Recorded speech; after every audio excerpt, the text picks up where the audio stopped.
Good morning, everyone. Today, we will discuss the topic about social, ethical, and legal responsibilities in the use of technology tools and resources together with my co-reporter, Ms. Nessa Antony Quezon, and listen as you what she discussed for the first two topics in this video. Good day, everyone. I am Nessa Antony Quizon. For today's discussion, we were going to tackle about digital citizenship. What is digital citizenship?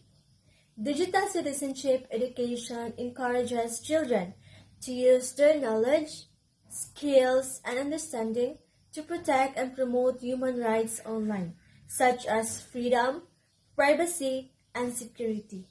In this way, you will become more aware of internet safety. This is because digital citizenship education teaches you how to use the internet responsibly and safely, and how to protect yourselves from fraudsters and predators. Why is digital citizenship important? It is important to help students make the best choices online. We must guide them in using technology appropriately and being aware of their digital footprint. Students now have access to technology and online learning resources as early as elementary school. In some cases, schools even assign devices to students for use at home and school. With the large number of news and media sources, there is a rise in fraud, misinformation, and disinformation. This is why it is important that people choose credible and valid sources.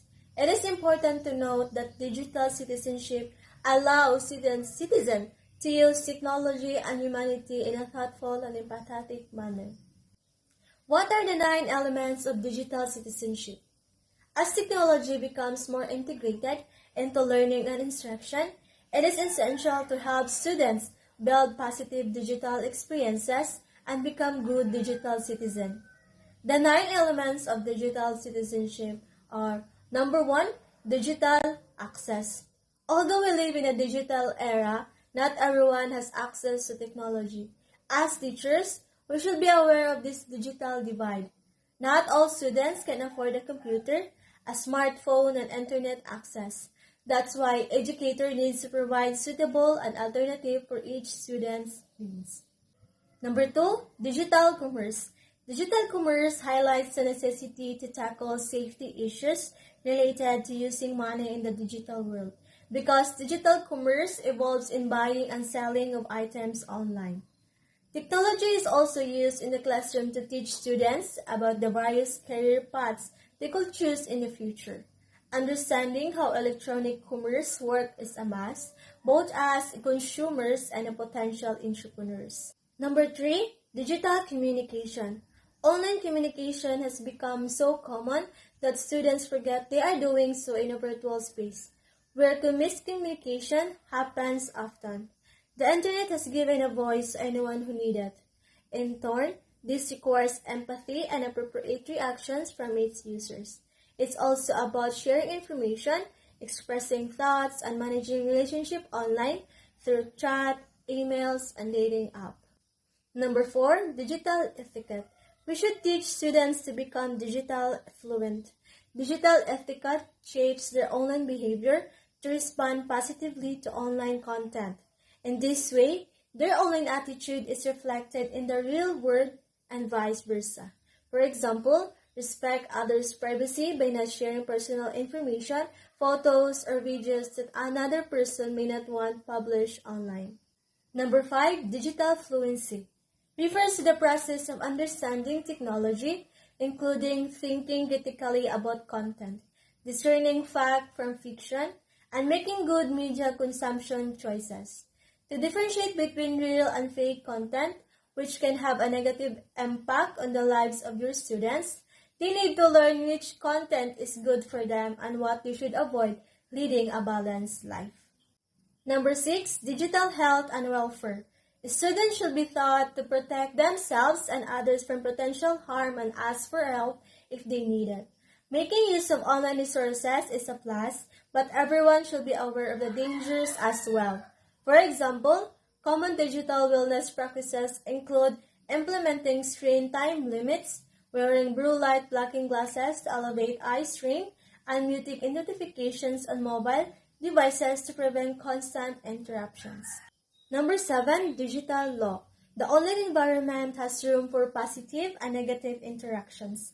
Digital law deals with legal rights and restrictions governing technology usage to prevent any kind of online crime, no matter how serious. Students as digital citizens need to know the law and how it applies to them. For example, don't use any data or music without giving credits to the right owner. Number 8, digital rights and responsibility. The online world has its regulations and a user has rights and responsibilities. The internet can also be used for harmful purposes and anyone needs protections against cyberbullying. There have been so many cases recently in the media of cyberbullying through texting, Facebook, and other social media, and it needs to stop. And lastly, digital security and fluency. Security in the online world is important. When using devices at school or at home, students should be aware of potential malware attacks. Teachers should explain how to prevent them from happening and how to protect their devices as much as possible. The privacy and security domain covers competencies such as effectively managing information shared online and using tools, navigation filters, password, antivirus, and firewall software to avoid dangerous or unpleasant situations or to retain some sense of anonymity. One of the top priorities of digital citizenship for students is protecting themselves online and maintaining positive digital relationships. The internet is a great place to learn new concepts, interact with other users, and follow favorite celebrities. However, students need to exercise caution and be aware of potential risks online, including cyberbullying. THINK is a great acronym for you students to use when exercising digital citizenship. Before you post something online, whether it is information, a photo, or content of any kind, you should ask yourself if it is true, helpful, inspiring, necessary, and kind. This acronym helps remind students to make wise choices in what they share with the digital world. The next discussion is about social, ethical, and legal responsibilities in the use of technology tools and resources by teachers. Student safety, students' behavior, and students' learning are trio of educator responsibilities. Educators have always operated within and held students to standards of behavior memorialized in a code of conduct. Ethical behavior, good manners, and certainly legal behavior are taught in homes, houses of worships, and community groups, and reinforced by teachers and leaders throughout the students' 13 years in school. But the cyber world is introducing new questions and more harmonious answers for all the adults and certainly for the children as well. Now, with the ability to participate in unsupervised online environments, the stakes are higher for the children and the responsibilities are greater for the adults. Educators must understand the capabilities of the accessible digital tools so that they can maximize their use in education of their students. They must also have this understanding to uphold their obligation for safety and for moral, ethical, and legal behavior. It is no longer acceptable to shake off the use of technology. The following are some of the suggested social and ethical practices in the use of technology tools and resources. Number 1, take care of technology equipment. With malware and viruses running rampant, students must learn to watch what they download, click, and share. Number 2, explore appropriate and safety sites for learning and research. Many websites contain inaccurate or false information. Teachers can provide a list of approved websites. Students need to learn how to evaluate websites and assess whether they can trust the content. Number 3, Copyright Law, Fair Use Act, and Creative Commons matter. Students learn how to copy and paste without realizing the copyright implications. Understanding copyright and related laws will help ensure students follow the rules in using and sharing content. Number 4, help prevent cyberbullying. The anonymity of the internet and not seeing faces make it easy to say things one will not utter in person. Teaching students about cyberbullying requires discussing not only its definition but also how hurtful and damaging it can be. Give examples of cyberbullying and encourage students to report any cyberbullying incidents to teachers, counselors, administrators, or their parents. Number 5, self-image is important. Without seeing faces, people can easily overshare in a digital world. Kids need to learn how future employers look up candidates' social media accounts to see how they represent themselves in public. Number 6, make use of netiquette. Netiquette compromises the rules of online community. Sloppy writing in online forums, device distractions while in conversations, and sending of unsolicited emails are few examples of poor etiquette. Learners need to understand what makes good and bad etiquette and why. Number 7, always give credit to the original source. Like citing references in term papers, students learn about the importance of using online citations to respect copyright laws and excuse plagiarism. Number 8, remember to be effective, thoughtful, and ethical digital creators. Teachers can incorporate assignments that use digital tools in the classroom. This allows students to learn how to use technology responsibly with teachers' oversight. Number 9, think. Teachers can integrate Think Smart into their lesson plans and encourage students to think about technology's purposes in all digital interactions. Hi, I'm Regina Solera, and today I will discuss the intellectual property rights or the IPR applicable to the educational setting, copyright and related right copyright law. Intellectual property rights in e-learning. It is application of intellectual property rights in the creation, development, and implementation of e-learning courses is a critical component in the field of education, as it plays its part in a knowledge-based economy. The history of intellectual property rights is one of adaptation to educational, technical, and commercial change. It is therefore vital that developers, practitioners, and consumers of e-learning content have a clear idea and understanding of what is permissible with the product of their labors and what is impermissible. For e-learning practitioners, for example, the legal lines of what is private content materials and what is public content that can be transferable from one organization of institution to another have become blurry and sometimes it is misunderstood. These articles promotes awareness about basic intellectual property rights, especially as it relates e-learning content creation and development. It describes the relevant aspects of intellectual property or the IP rights as it relates to the field of e-learning. Intellectual property rights and the e-learning. So what is this all about?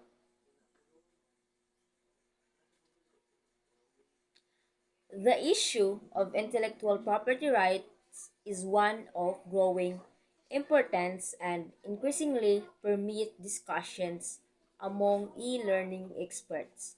The rise of e-learning courses and materials with the capabilities of mobile technology small enough to carry in one's pockets and the increasing power and functionality of these devices is causing both a shift and an opportunity for e-learning experts and also the practitioners. So, what are intellectual property rights? So, intellectual property rights is this is a area of law that deals with protecting the rights of those who create original works, and in this instance, in the field of e-learning, it covers anything from original plays and novels to intentions and company identification marks. So these intellectual property rights, it is also refers to any intellectual creation such as literary works, artistic works, inventions, designs, symbols, names, images, computer, code, and etc. Intellectual property law exists in order to protect the creators and covers areas of copyright, trademark law, and there are three main mechanisms for protecting intellectual property in the United States, namely copyrights, patents, and trademarks. So, copyrights in e-learning, a copyright provides protection for original works of authorship fixed in a tangible medium of expression including literary, musical, and dramatic works, or software and other intellectual works. So copyright, it is important form of protection that gives the students right over reproduction, public display, public distribution, public performance, and creation of derivative works from their copyrighted works. So, when students complete assignments and prepare project or papers using other people's work, or when students copy materials in any format, copyright law applies. So, students are responsible for making sure that when using copyright materials, that it doesn't violate the rights of the others. So, e-learning practitioners should begin using the copyright symbols or immediately development of original works commences as a method of informing others that he intends to exercise control over the production, distribution, display, and or performance of his or her works. So it is very important. So what is patents in e-learning? So patents, unlike copyright, are unique inventions that are crucial to the success of many organizations, institutions, or businesses. E-learning practitioners or content developers who have developed new and better products or processes that are unique, useful, and non-obvious need to protect the competitive advantage this gives them by obtaining a patent. So this also means that obtaining a patent for an invention as a e-learning practitioners requires a clear understanding of who owns the inventions. The most critical question is, does your institution, organization, or business own the inventions? Or do the employees who create the invention own them? So let's discuss all about the trademarks in e-learning. So what is this all about? So trademark law seeks to protect others from using the same or a confusingly similar name for their products as yours. So trademark protection under the law protects the names and identifying mark of products and companies. A trademark protects the name of your product by preventing other businesses from selling a product under the same name. So this also means that the ability to create content in a variety of ways by utilizing a variety of authoring tools possesses critical issues related with trademark protection. Trademark protection under the law protect the names and identifying marks of products and the companies. So implications and best practices of intellectual property rights in e-learning. So what is all about? So protecting your intellectual property rights is crucial to the success of any institution or organization. In order to do so, institutions need sensible policies and practices for managing the intellectual property rights represented in the field of e-learning. So a few best practices tips for e-learning professionals regarding patent, and trademarks is number one, do a thorough research. So, what is this all about? So, make sure your idea is not infringing on someone else's patent. To do so, you must conduct an initial or a preliminary patent search.